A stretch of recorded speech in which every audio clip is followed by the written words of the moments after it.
What is up, ladies and gentlemen? Welcome back to FudgeMuppet. My name's Scott, here with Michael and Drew. As always, this is the Elder Scrolls podcast, and today we are talking about the Ashlanders of Morrowind.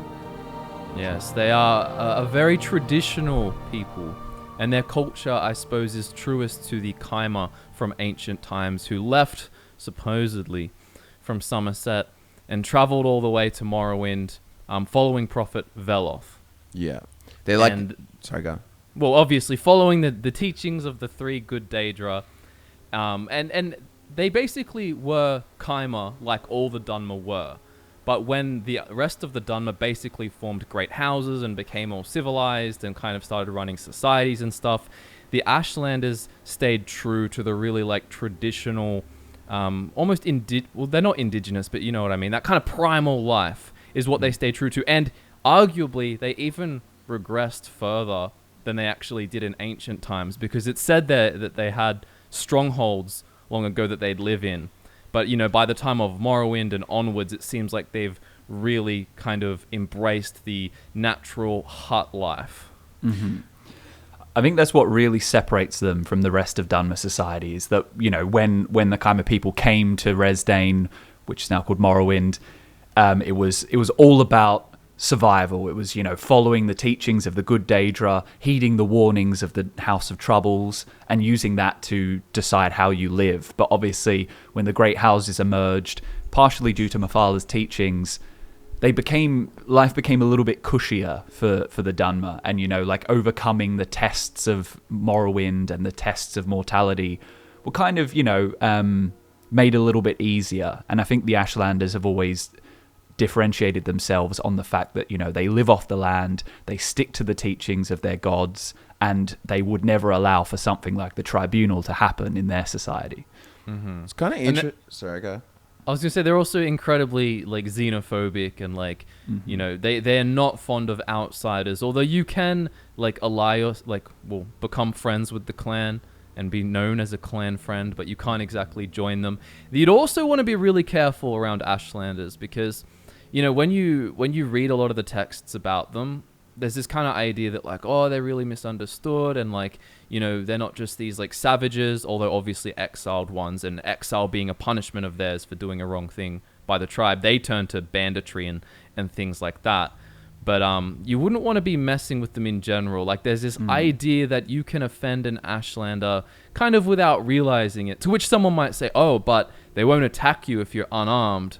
But it's like, I don't know, define armed. I'm sure anyone traveling out in the wilderness in Morrowind would at least be carrying some kind of dagger or something for protection. Yeah. And they'll challenge you over these small things. You know, exactly. Like if you're not familiar with their customs and you step into their hut without asking permission or something like that, then you're going to get challenged. And even if you're unarmed, they're like, well, here's a sword. You're going to die now. You know, so it's not the best. I'll throw them a bone and say, to be fair, if someone walked into my house without permission, I'd probably attack them as well. You'd give them a sword and then attack. You know, I think it's easy to get used to that video game world where it's like, oh, blah blah's house, and you just walk in and he's like, hi, like, nice to meet you, but like, oh, because it's the day hours, you know, you're allowed to trespass in my property. You know. But you do also kind of get the impression that it's like, oh, you came in without taking your shoes off. I challenge you to fight to the death, you know, so it's like 100%. I mean, it's said in the law that their customs are quite hard for outsiders to understand, and that it is easy to accidentally offend them. So your best bet is to be extremely overly polite and kind of don't speak if you don't have to. Well, even in their society, they're said to be quite polite amongst themselves, and very, like, they have very courteous sort of customs. But where like that happens, you also have, very polite. It's kind of like that walking on eggshells vibe of, like, if you're not very polite like they are, then you're rude.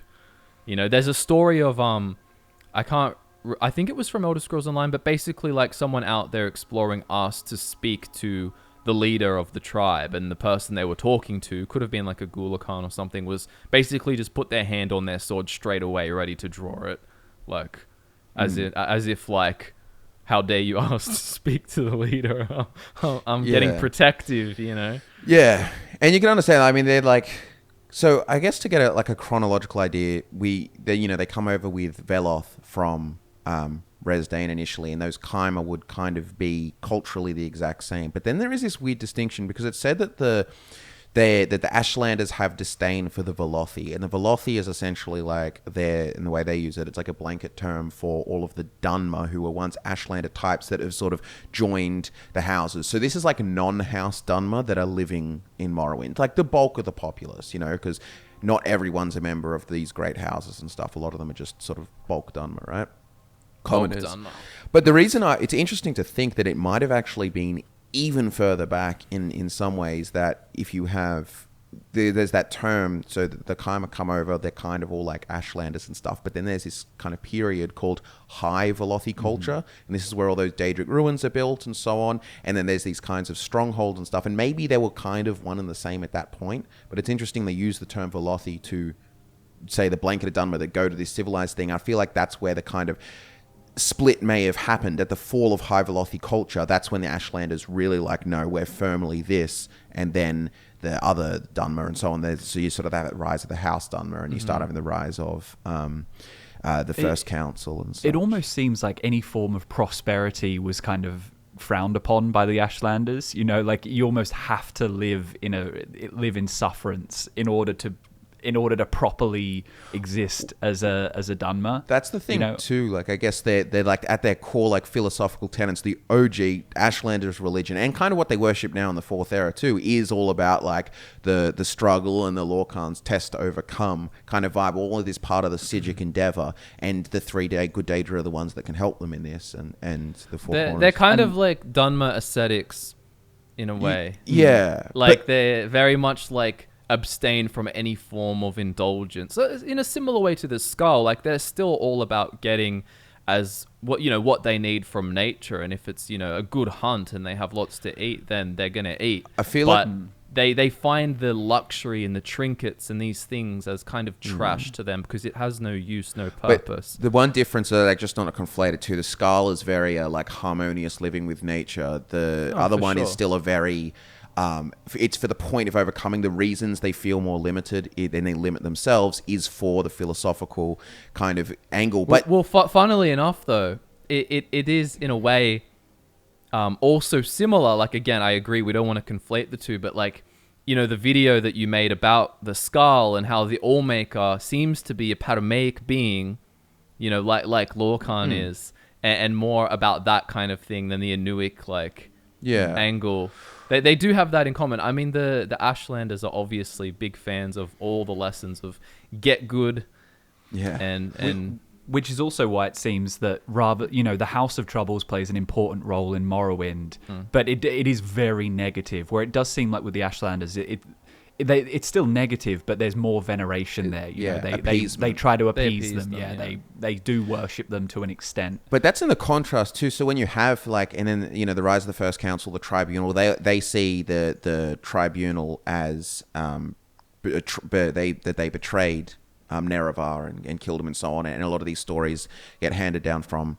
They believe the source is Nerevar's shield companion Alandro Sul, and he sort of. And that, he went and I think he had the stories he went to live with the Ashlanders afterwards or so on, after the whole Battle of Red Mountain kind of thing, and spread the story about the truth of what happened. So they're also very anti-tribunal. But if you look, it's funnily enough, so you've got like a very like paramaic sort of lifestyle amongst the Ashlanders.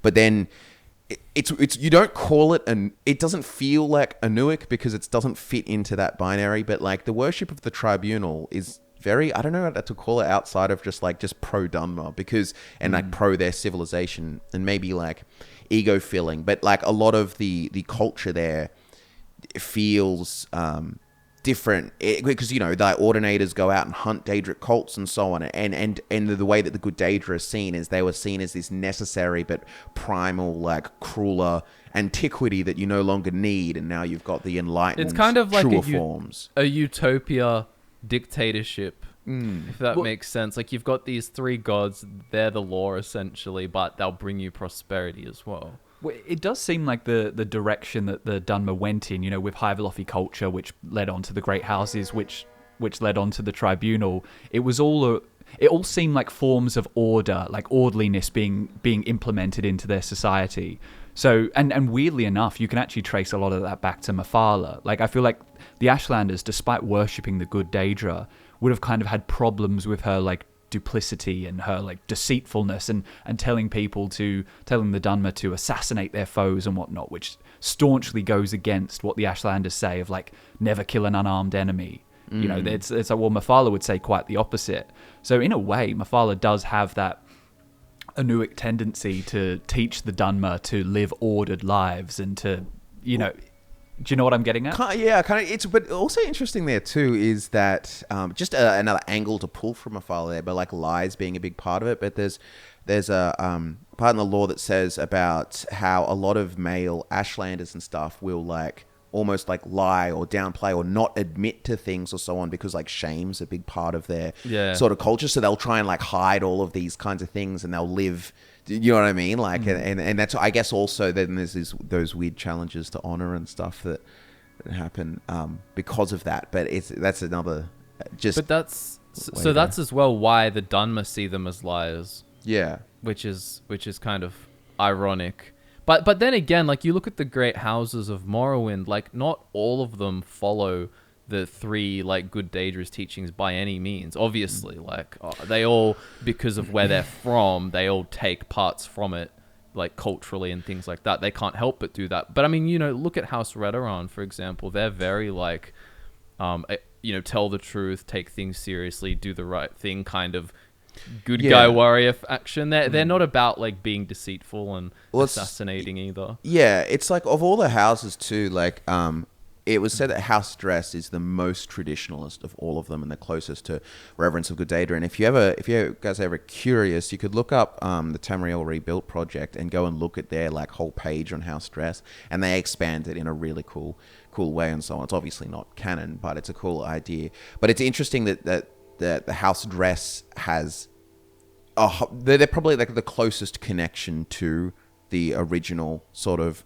Chimera or so on, but of course they still like, you know, worship the Tribunal and stuff and as well, and that's sort of there. But I think they don't have the same anti-Daedra sentiment that is, because the Daedra are seen as like a bad thing that has been transcended, or like a necessary previous older thing. And obviously most of them are bad, but the three good Daedra, the Anticipations, which are kind of in Dunmer theocracy, the way they view it, it's like Vivek kind of literally kind of is intertwined with Mephala or whatnot, is the fully civilized form, the ultimate, you know, golden age form of them.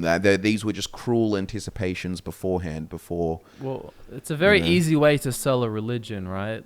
Because it's not like you're wrong. It's like, oh, you were kind of right, but your religion is evolving now, and now this is the new but like related religion that's based on the exact same principles as or teachings and ideas as the last one. Yeah, it's kind of like but with new figureheads. Incorporation of like pagan saints gods or like pagan elements as festivals and saints and stuff like that. Yeah, it's kind of like, you know, you guys were worshipping a real thing. Yeah, it was just this saint, but like the real god is the god, and like, you know, you should. Although some people are going to blow it because there's like some people going hard to debate against that or so on. But well, okay, fine. Then this is an idea. I have literally no care whether or not this is like. I'm sure it's everything in history is very. People get sensitive because it's a religion that's still. I have nothing based on it. Believe what you will. We don't know anyway. Were you there, bro? I wasn't. But anyway. But, well, like, talking about the most traditional of the houses, I think one of the greatest contentions the Ashlanders have with the great houses in general is that even when we look at slightly more traditional houses like Dress and Telvanni, it's the great houses very much became about distraction. You know, House Dress, they're more interested in commerce than tradition. You know, it's like a big part of their tradition is just because they can make money off of it. And the Telvanni are just so deeply involved in gaining knowledge and wisdom. And whereas the Ashlanders, you know, I've said it a couple of times and it kind of does simplify them a bit. But in order for them to properly live by the teachings of their gods, they kind of need to maintain fairly simple lives and simple existences. You know, which in a way can make them a lot more boring than the rest of what's going on in Morrowind throughout history. Well, it's interesting. Sorry, I was just gonna interject for a second. I just want to challenge the idea that the Ashlanders have to be simple. Like maybe they do. I'm kind of just like thinking out loud, but is there anything specific about the three good Daedra's teachings that basically says you have to stay primal? Like if you know how there's this, like if you in theory kind of, I guess I'd say level up in terms of like, you know, your infrastructure and the things that you have in society. Like if you look at the Dwemer, for example, they weren't like, I don't think, super big on like luxury and things like that. It was like progress, you know, overcome, invent this, get to this stage. Couldn't that still follow the teachings in a way? Like there's nothing that says you have to like stay here, because you can move from here to here in terms of like overall society prosperity. In theory, I know it kind of never works like this in history, and still keep it tough by always pushing to that next thing. I think if I had to compare it to real life, what I would say is, you know, you're right in that say Boethiah is like, you know, you need to overcome these obstacles, and the four House of Troubles members are kind of the obstacles as well as mortality in general. But say you overcome, I think it's Dagon, isn't it, whose natural disasters and the dangers of just living. Say they build these great houses where, you know, they've got shelter from the elements, etc., etc. In a way, that is fulfilling Boethiah's teachings. Yeah. But then kind of like in real life, when you advance enough, you, instead of, you know, you kind of remove yourself from the world and from society rather than ever overcoming it. You know, we've taken ourselves out of nature. It's that meme. Hard times make good men. No, it's strong men make good times. Yeah. Good times make weak men. Weak times make men make bad times, or whatever. And then loop. And that loop. But in some ways, that kind of principle is true. You can look at like even previous societies. As they get to a high level of like decadence and luxury and everything's too good, it kind of opens yourself up to collapse and stuff. I agree, and that's why I said it never seems to work the way I'm suggesting in history. Like it does always seem to kind of like go that way. But it is just interesting because it's like, here are some obstacles to overcome. You know, you want to ascend, and it's like, okay, I've overcome them. What's my next obstacle? It's like, nah, back to level 1. Just suffer. Just be in nature where it's hard and just stay. Like, do you know what I mean? Like, you're not really like overcoming. But I guess like that. You're just like staying here and eating dirt. But that's because I think the thing is you're using technology as the measure of ascendancy.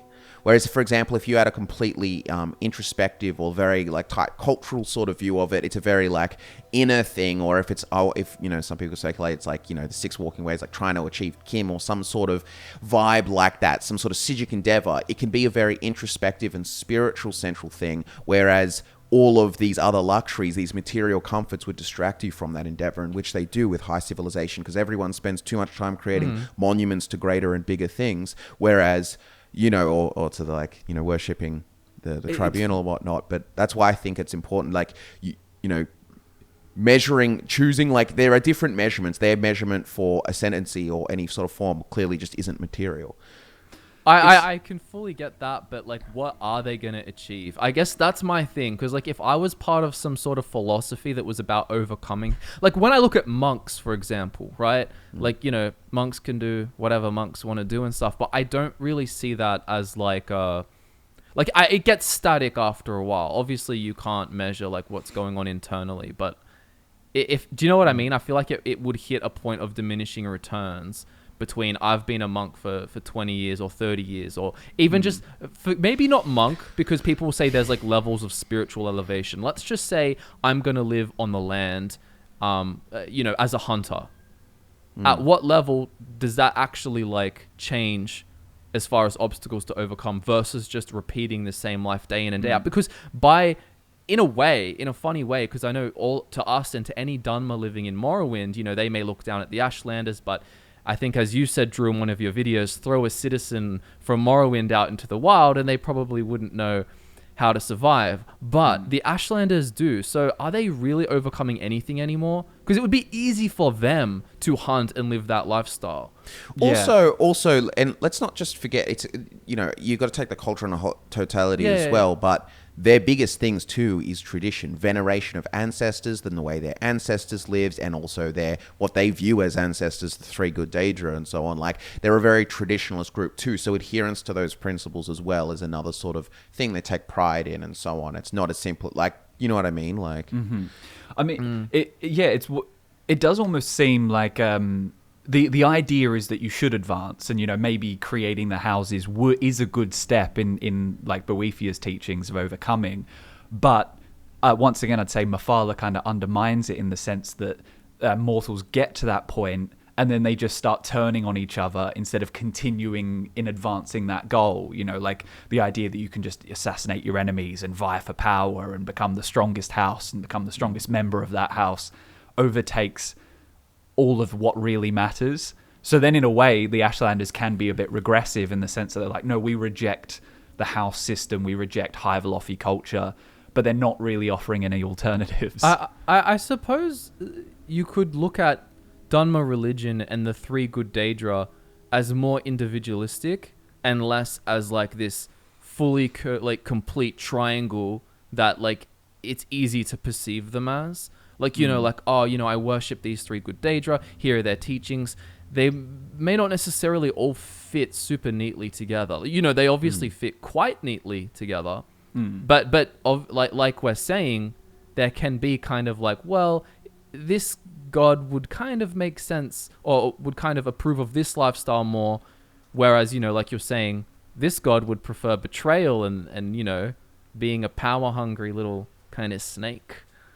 Yeah, it's kind of like, it's hard because like all gods have become like very nuanced. It's the same as like if you were to take like, you could look at like Zeus and be like, oh, he's king of the gods and lightning, so he wants the world to be lightning and thunderstorms all the time. But like that is such a one note look at that god to extrapolate like from. Poseidon, like water god. You're just like, whereas if you view them more as like the Greek gods were, which were like characters, they're like persons into themselves. They have dominion over certain things, certain powers, but they're multifaceted as people are too. And some people, and the biggest thing, people have contradictions all the time and live within sort of, states of cognitive dissonance and shit. They're not infallible. They make mistakes as well, and they can actually be wrong. And I mean, I was kind of driving home the idea that the Ashlanders, in reverence of the good Daedra, wouldn't want to build houses, but in the literal sense, Boethiah, teaches the changed ones how to build houses and what to bury in the corners and whatnot. I guess it's just an argument over execution.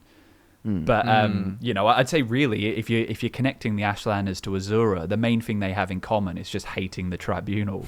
At the end of the day. Yeah. But I think that is a big part of what separates the Ashlanders from the rest of the Dunmer, is just at a time where the tribunal rise and being living gods, they're much more active in the role of everyone's lives, as if you wouldn't want to worship the living God who you can see, who is actively changing your life. I mean, go on. I was going to say, if you think about it, look at how in real life people would worship kings, or even in the modern day, people will worship celebrities, or singers, rappers, whatever, right? Like really, like, they have some big fans, or people will really get behind a politician who is just saying they're going to do this and that. You can really imagine just how kind of potent it would be to have a living god or group of living gods as your kings, and they're like really doing stuff. Basically, Morrowind had a big stan culture, you could say. Like the Tribunal are kind of K-pop in Morrowind, and it's they've got a big following. But the Ashlanders, despite having that right there, rejected it, which is pretty bold. When for however many years, for many centuries, I don't want to do the math on it, but they would have been the outcasts who were completely wrong until the Tribunal had their downfall. Oh, well, still, like, I guess, like, something like 3,800 years. I think. But this is a bit of a, like, kind of, like, just arguing against, just for the sake of it, let's just see, against the Ashlanders. But couldn't, like, a lot of people be, like, quote, right, with a long enough time frame? Like, I'm sure for like most of the Ashlanders who lived normal lives and just lived and died, and the tribunal was worshipped by most of society the whole time, they wouldn't have felt like super vindicated necessarily. Or like, if any society has a king or a system that falls apart, obviously the second strongest system takes its place. So it's kind of just like, you know, like, yeah, okay, the good Daedra now are back in favor, but so what? I don't know. Like, I don't know if I'm getting across exactly what I'm trying to say, but I mean, it says a lot about the kind of the weakness of the Daedra, in a sense that, you know, you've got Azura curse the tribunal and the whole Dunmer race to become the Dunmer, and you've got nearly 3,000 years, say, of nothing happening to punish them. You know, you got to wonder how any culture can not, you know, give in to that and just eventually start to worship it. Yeah, but I mean, anyway, the main take is, though, that it is cool that they did stay true to the ways of the reclamations, as they're called. But they wouldn't even call them the reclamations, because for them there was nothing to reclaim, right? They are just the Daedra that always were. But now they've grown up for a couple hundred years or whatever, with the reclamations being the title or whatever for them. Yeah, true. And they haven't done much since returning to power, have they? I think people. I think lots of things too is like, it's hard to represent it in fantasy, but like religion as a whole is ridiculously more fluid than people believe, even organized religion, because people will go like, you know, oh, you know, it's not a sin to do this X now. There are things in the Bible that people, every single Christian on earth almost, right, would be like, yeah, that's not on, right, or at least most modern or most majority, right. But then it's obviously, so a Christian and what they do and worship today is different than 100 years ago or 100 years before that, 100 years. So it's often in fantasy, it's hard to like replicate that exactly. But there are lots of little nuanced differences. Just this little cultural thing. Oh, we're just going to drop that. It's not important anymore. You know, and that will like change the way. I kind of see, almost like in a funny way, I think like it could be a cool way to sort of explore the Ashlanders in the Fourth Era, that because now Ashlanders are the celebrated, like, yeah, you're on top of the theocracy, let's go. Like, it actually almost changes the dynamic, and sometimes it's the actual lifestyle of the Ashlanders becomes a much more sort of like how would you phrase it? A pilgrimy sort of vibe, and like, oh, we do this for the cultural celebration rather as the hard lifestyle it used to be, because now that it's like kind of like the underdog no longer is the underdog, and now it's and they enjoy that. They probably don't enjoy being celebrated very much, especially if they kind of detest the people that are celebrating them, or like detest their lives, because it's easy to keep your nice buildings and be like, yeah, you were right, go you Ashlanders. Anyway, I'm gonna go live in my nice house. Bye. Like, you know, it's kind of like, if you're really about that life, go live it. Yeah. But you know, and like I said before, it's kind of, if you give enough time, anything besides, you know, these spirits like Daedra that will just always kind of be there, any leadership will fall apart eventually. So it's kind of like, whether or not the tribunal you know, fell apart then or 1,000 years later, the Daedra are always technically, you know, most likely to be like right, because it's just like statistical. It's like, if there's a 1 in 1,000 chance of them falling apart each year, wait 1,000 years or 2,000 years and they probably fell apart. And I mean, the simple reality is, you know, you can worship the good Daedra all you like, but when the tribunal are gone and, you know, bad things happen in Morrowind, partially as a result of the tribunal leaving, you know, like with Bardal crashing into Morrowind and causing Red Mountain to erupt. But, you know, it kind of is a problem with the law. But in reality, you've got over 200 years passing, or around 200 years passing, and nothing is happening. Nothing is being fixed. The Dunmer are in the worst state they've ever been in ever. And if the tribunal were there, things would be pretty. I guess you could say then maybe the good Daedra are actively not getting involved because it's their punishment for all of this time. Or they are getting involved and making it suck for them, almost like a revenge thing, to then make hard times to make strong. Actually, yeah, strong that's a good way Dunmer of create. Yeah. Yeah.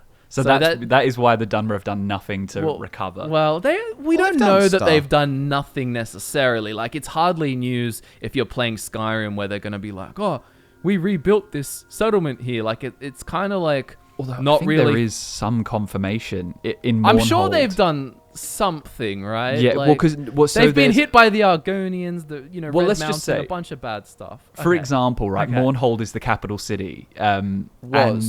Was the so it's an important city. Or is it still? After the Argonian invasion, it moved up to Blackreach. Yeah. But essentially, it's their Blackreach. It's their traditional, most important city. And I think there's a text from contemporary to Skyrim of a Dunmer receiving a letter from her sister, who is in Mournhold, saying we've kind of just started to rebuild. I'll try and find the exact source, but this is nearly 200 years after the eruption. I'll try and find. But is that just? I mean, like, look, canon is canon, but that just sounds like bad writing to me. It's kind of like how the Grey Quarter in Windhelm is like having so many problems, and it's kind of like the feel in Windhelm is like they've just come over from ash-covered Morrowind, but like they've actually been there if you look at the timeline for a really long time. Well, this is in the Dragonborn DLC to Milor from Nilara. I hope the day finds you well. Aphris and I have finally mustered the courage to return to Mournhold and pick up the pieces. Let's see here. Things haven't changed much. The city feels a bit empty. Baron's Eye's palace is still completely unoccupied, and most of the Redoran Guard have been reassigned to other parts of Morrowind. There's something in here about it just being... It's still essentially a ruin, but...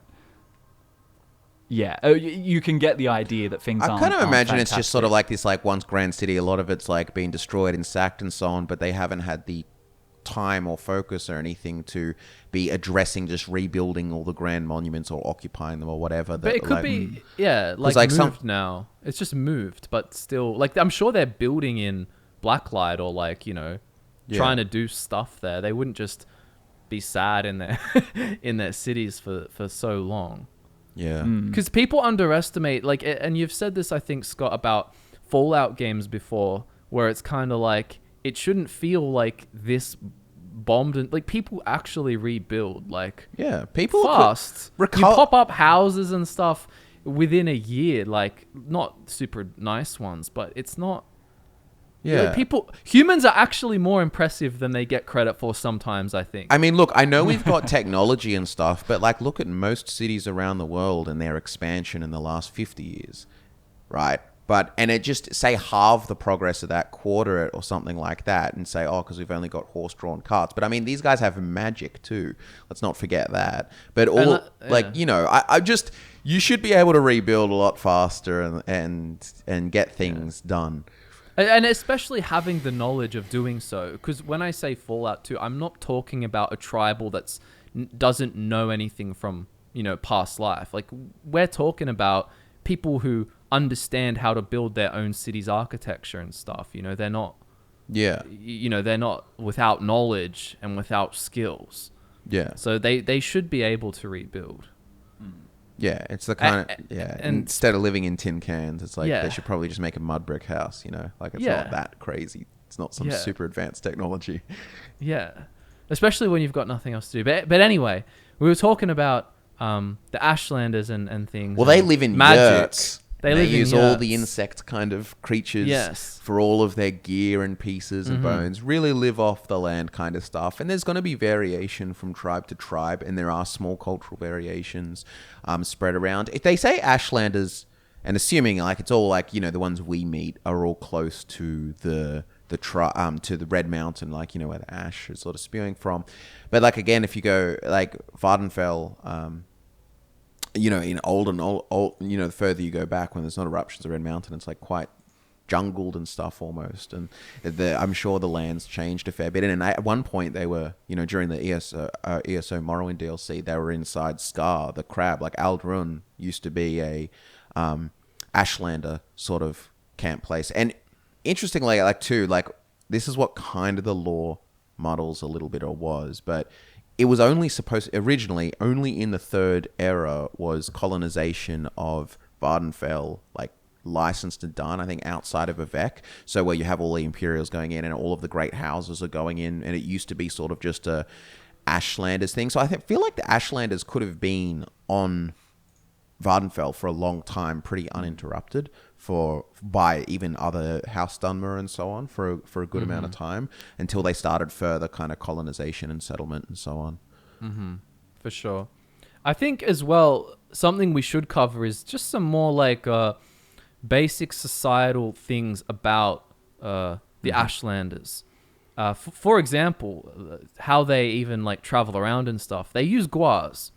You know, these interesting creatures in Morrowind. I'm sure you've seen guas before. And the thing with guas is... guas are more intelligent than horses, and they're also omnivores, which is quite advantageous. You know, if you're trying to like be as flexible as possible, they can eat vegetation, but they can also eat meat, which, you know, they're good mounts basically. And then you got to look at the kind of within the tribe, the culture, and like a lot of tribes, there's ranks and an importance of this kind of like female figure of spirituality and intelligence, like you see in kind of like other groups, like, you know, the orcs and their strongholds, they've got that. So yeah, you've got these wise women, and the wise women basically they attend to spiritual matters. They also, which is quite unique, they interpret dreams and prophecies and things like that. And of course, you know, there's the Nerevarine prophecy, which is a very big deal in the Elder Scrolls 3 Morrowind. And ironically, you know, it is an Outlander who will be the Nerevarine, despite the Ashlanders being very against Outlanders in general. Not very welcoming to, you know, the savior of Morrowind. Although perhaps it's kind of like a polarizing like check, where if you're worthy of being, we'll be mean to every outsider, and if they're worthy, they'll I mean, they're still got to live their lives, you know, because it's like it's going to be the 1 in a million or whatever. Yeah, exactly. I love it. The vibes of going into a Ashlander camp are so cool, with like the wind chimes and stuff, and the little like sort of, they have like lots of little yurts. Then they have like a sort of yurt sort of tent covering built over the middle that makes like this tiny mini courtyard kind of thing. It's really cool. And you see the big silt strider like down, like with its legs retracted and stuff, like sleeping down, and they've like camped up. It's just cool. Like, because silt striders, I feel like, I don't know, there's something really cool about the like the idea of being with that like Ashlander camp and then going in the silt strider and moving along to a new camp and settling. It just seems cool, you know, like a big you know, it'd be like it, you know, because in terms of equivalent size and the ability for them to carry things, like, you know, like elephants or something, you know, they're big. Like, yeah, it's cool. Yeah. And one thing about these wise women as well, it's kind of like the clan mothers with the Khajiit, but, you know, in tribes like this, oral tradition is so important, and especially when you've got like this, on top of the worship of the good Daedra, this ancestor worship, which, you know, they consider the good Daedra to be the ultimate ancestors, but also just worshipping your ancestors in general. When you've got these old wise women who have all the knowledge of, you know, recent generations of great men and women, it's almost, in their society, it's almost more tragic when a wise woman passes away than a clan leader. And, you know, you can see why, because it's like kind of the loss of their memory in a way when you lose a wise woman. Speaking of the death, it's like, I also love that they aren't fond of war. Like, they'll like do raids and like challenges and stuff, but they try and avoid all that war because there are just so few Ashlanders. They don't want like unnecessary death. Like, obviously that's a subjective take, like to them, like you could argue that like an honor battle might be an unnecessary death or something like that. But just the way they do sort of have this sort of, apprehension to all-out war between Ashlander tribes as well. But it's interesting too to think about the oral versus written tradition, because there's a lot of like oral tradition societies that, like, funnily enough, last a long time. And I wonder if in some way it's because you can't refer to the book. You actually have to sort of hear the words and remember them, but you kind of get like the energy and emotion with them in the way that, you know, I forgot who said it. I just think it's a kind of a cool quote sometimes, but like, language is the art of miscommunication, because the second you speak and say something, you're miscommunicating your purest thought. Like, you can never convey it exactly because it's based on your bank of like interpretation and so on. I could say one word this way, but based on your history with the word, it like, you know, gets it. Like, obviously like some telepathic communication would be the most pure thing. But in that way, the written word in sometimes is actually a language, but stripped of emotion, tone, context, everything like that. And that's why you have like these ancient books of ancient religions and people arguing over interpretations and what means what and so on. So it actually becomes sometimes as fallible as oral tradition, because it's going like, oh, well, no, clearly he meant this. And the other one's like, no, he meant this, and this is this. And and it's like, well, is it actually much different to oral? And perhaps if you went like the oral tradition, if you have these respected characters in the tribe, they pass it along, but when they're passing these stories and stuff like that, they're passing like the emotion and the message and the context of it to each generation. And it adapts and reforms in real time with like the current values of the tribe, So when you've got these original texts, if they're considered completely infallible and they can't be changed or amended in any shape, then there starts to be a weird disconnect between what were the held values and what are now. Whereas if the stories are retold by new generations, and you've got all your intonation and the way you deliver it and everything, it's much more it's much more relatable than reading it from this ancient text. I think it being adaptable definitely helps it survive as well.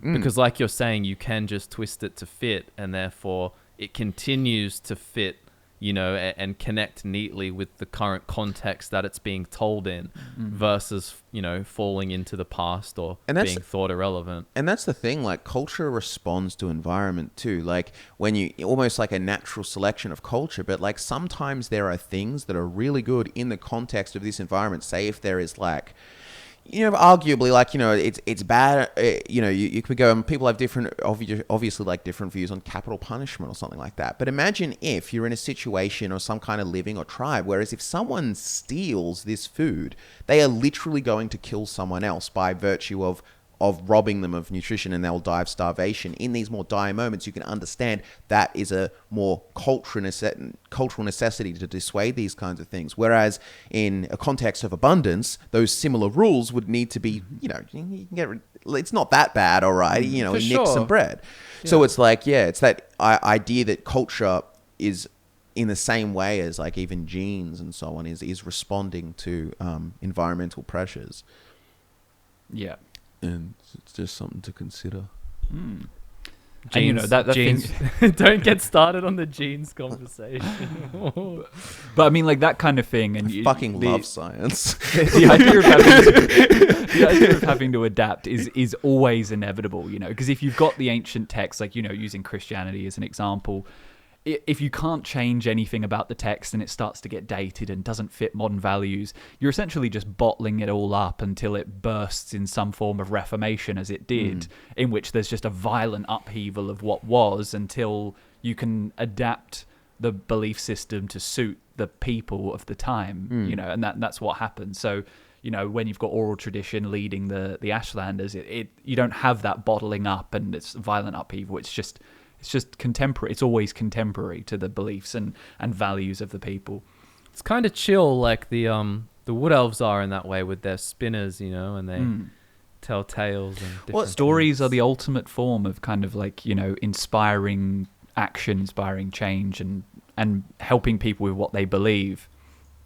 It's funny, like it's such an interesting thing of just like how, like, abstracting anything helps people understand it. So through a story, abstracting some sort of lesson, like I could tell you a moral lesson in one sentence and it won't stick, it won't attach. But if you present that in a 24 episode anime that's super epic, people will be like, man, that character is so cool, it resonates with me so much, all of that. But tales and stories resonate with you and convey messages not just better. Statements, but even facts. If you hear a fact, it's meaningless to a person. Like there's an author I like called Richard Powers who writes a lot about nature and conservation, and you could give someone a million facts about how the environment's getting destroyed and no one will do anything about it. But you tell a story where you relate to the characters and you feel for the trees, for example, then that alone, it's a work of fiction, drives so much more passion and change than any amount of facts can give you. It doesn't matter. It doesn't matter what number you hear. It's not as powerful as a story. So not only do facts not care about your feelings, but feelings don't care about your facts. That's I mean, lesson. if you can base the stories on facts, then that's good. But you know, stories are the most important way to get it done. So you know, the Ashlanders are doing something right, I guess, is the way of tying it back to the Ashlanders. Yeah.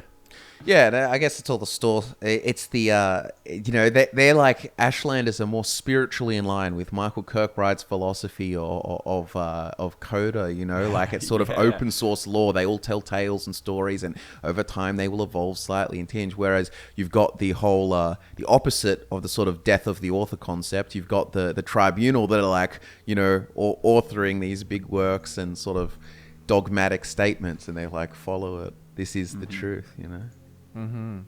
Well, do we have anything else to say about the Ashlanders? From now on, we're just going to start doing podcast topics as excuses to segue into things we want to talk about. And just like, it's like, oh, today we're talking about mud crabs. And then we segue into Into what? into evolution and how it's more complicated than is presented in high school. There's so many gaps, bro. It doesn't fill everything. Anyway. Read Logos to Bios. Oh god. Gonna wrap this one up, ladies and gentlemen. Thank you very much for tuning in. Do let us know which lore topic you want to see next on the podcast, because we're always in search for juicy topics that won't lead us astray. Social media links in the description, and we all look forward to nerding out with you again next time.